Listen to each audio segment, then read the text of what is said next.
हाय friends अस्सलाम वालेकुम welcome back to SK Ramza vlog నేను మీ రమిజాని అందరూ ఎలా ఉన్నారు బాగున్నారా మేమైతే చాలా బాగున్నాం మీరు కూడా బాగుండాలని మనస్ఫూర్తిగా కోరుకుంటున్నాను ఈ వ్లాగ్ వచ్చేసి సండే వ్లాగ్ అండి సండే ఈవినింగ్ అయితే వెజిటేబుల్స్ చికెన్ తెద్దామని చెప్పేసి వెళ్తున్నాము చెన్నై క్లైమాక్స్ చూసారా ఎంత చల్లగా ఉందో ఇక్కడైతే 2 డేస్ నుంచి ఎండే లేదండి ఫుల్ మబ్బు అయితే ఉంది వర్షం అయితే లైట్ తుప్పర్లు అయితే పడుతున్నాయి కానీ అంతగా ఏం లేదు ఇంకా నైట్ అయితే ఫుల్ చూపిస్తుంది ఎలా ఉంటుందో చూడాలి ఇంకా మేమైతే బయటికి వెళ్తున్నాము అన్ని తెద్దామని చెప్పేసి వెజిటేబుల్స్ అయ్యి ఇంకా వెళ్తుంటే ఇక్కడ మా చిన్నోడు వెళ్ళి గన్నేరు ఆకులు ఉంటాయి కదా అవి అయితే కట్ చేసుకొని వస్తున్నాడు ఎందుకురా అంటే చూపిస్తున్నాడు చూడండి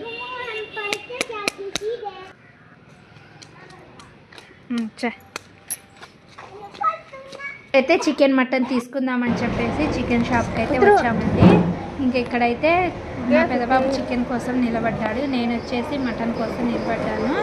ఇంకా స్లిప్లు అయితే ఇస్తారు ఇంకా ఇక్కడైతే మటన్ అయితే కట్ చేస్తున్నారు 1/2 కిలో మటన్ 1/2 కిలో చికెన్ అండి మా పిల్లలు అయితే మటన్ అంత ఇంట్రెస్ట్గా తినరు ఇంకా వాళ్ళకి అలవాటు చేయాలని చెప్పేసి అలాగా తీసుకుంటున్నాం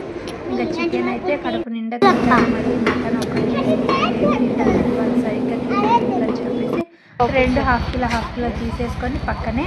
ఇంకా ఫ్లవర్స్ ఉంటే ఫ్లవర్స్ కూడా తీసేసుకొని ఇంకా స్నాక్స్ దగ్గరికి అయితే వచ్చాము ఇంకా వీళ్ళు వచ్చేసి మా ఆంధ్ర వాళ్ళే అంటండి చాలా ఫ్రెష్గా చేస్తారు చిప్స్ మా పెద్దబాబు చాలా ఇష్టంగా అయితే తింటాడు ఇంకా అలా చిప్స్ మురుకులు అవి అయితే తీసుకుంటున్నాము ఈ చెన్నై వచ్చిన కాడ నుంచి ఈ షాప్లోనే తీసుకుంటామండి ఇంకా వెజిటేబుల్ మార్కెట్కి అయితే వచ్చాము ఇంకా ఇక్కడైతే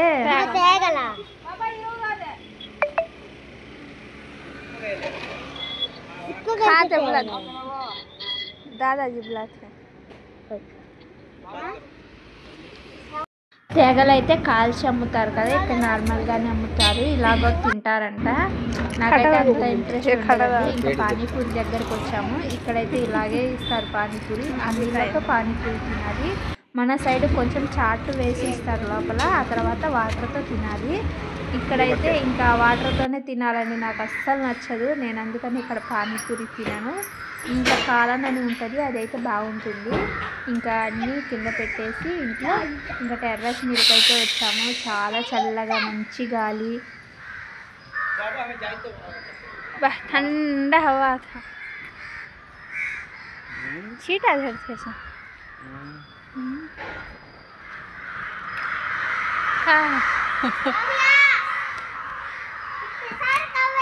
हाँ कितने सारे कावला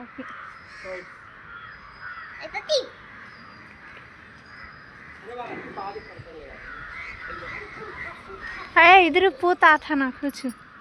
आमा भिरगा थे चिट्रा थी यहाँ काटे मैं भी हूँ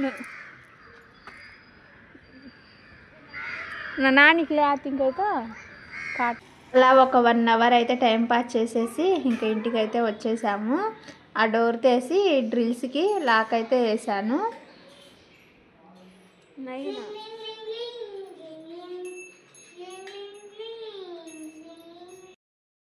ఇంకా ఇప్పుడైతే చాలా పని ఉందండి కొన్ని గిన్నెలు అయితే ఉన్నాయి ఫస్ట్ ఆ గిన్నెలు క్లీన్ చేసేసి ఇల్లు అయితే క్లీన్ చేసే వెళ్ళిపోయాను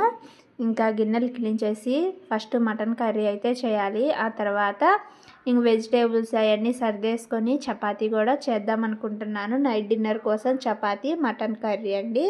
మటన్ కర్రీ సింపుల్ గ్రేవీతో చేస్తాను నేను ఎక్కువ మసాలా కూడా వేయను చాలా బాగుంటుంది ఇంకా ఫస్ట్ మా హస్బెండ్కి అయితే చాయ్ పెట్టిస్తాను ఈవినింగ్ కదా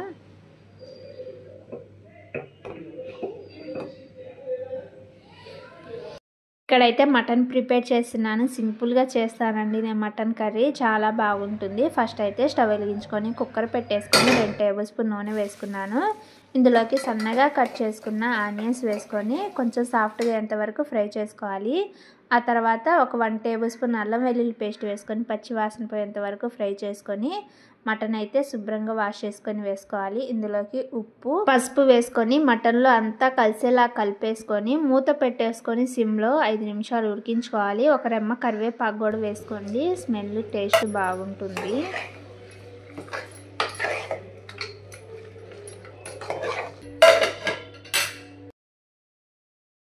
అలాగా మటన్లో నుంచి వాటర్ వస్తాయి కదా ఈ వాటర్ ఇంకిపోయేంత వరకు మటన్ అయితే ఉడికించుకోవాలి ఇలాగా వాటర్ ఇంకిపోయిన తర్వాత ఇందులోకి సన్నగా కట్ చేసుకున్న ఒక టమాటా, స్పైసీ తగ్గట్టు కారం,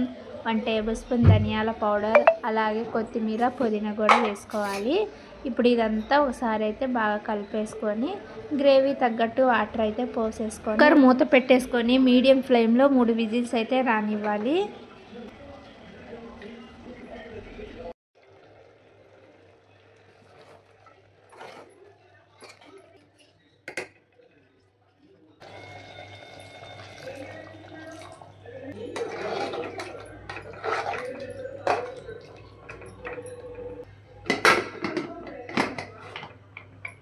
మూడు విజిల్స్ వచ్చిన తర్వాత మూత తీసేసుకొని ఇందులో కొంచెం గరం మసాలా, కసూరి మేతి అయితే వేసాను. క్లిప్ అయితే మిస్ అయిపోయింది. ఇలాగైతే కర్రీ రెడీ అయిపోయిందండి. ఇంక ఇక్కడ చపాతీ కూడా చేశాను. వెజిటేబుల్స్ అయితే శుభ్రంగా పెట్టేశానండి. ఇంకా డిన్నర్కి అయితే నేను ఫ్రెష్ అయ్యి వచ్చేలోపు మా పిల్లలు రెడీ చేసి పెట్టారు. మటన్లో ఇలా బోన్ ఉంటే చాలా ఇష్టంగా అయితే తింటారు కదా. నాకు మా హస్బెండ్కి చాలా ఇష్టం అండి ఇలా బోన్ ఉంటే. ఇంకా నేనే వేసుకున్నాను ఆ బోను. ఇంకా మా పెద్దబాబు మంచం మీద కూర్చుంటారని చెప్పేసి కూర్చున్నాడు. మేము ముగ్గురం అయితే కింద కూర్చొని తిన్నామండి. ఇదే అండి ఈరోజు వీడియో. నా వీడియో నచ్చితే లైక్ చేయండి, షేర్ చేయండి, సబ్స్క్రైబ్ చేసుకొని సపోర్ట్ చేయండి. మరిన్ని వీడియోస్ మళ్ళీ కలుద్దాం. Thank you.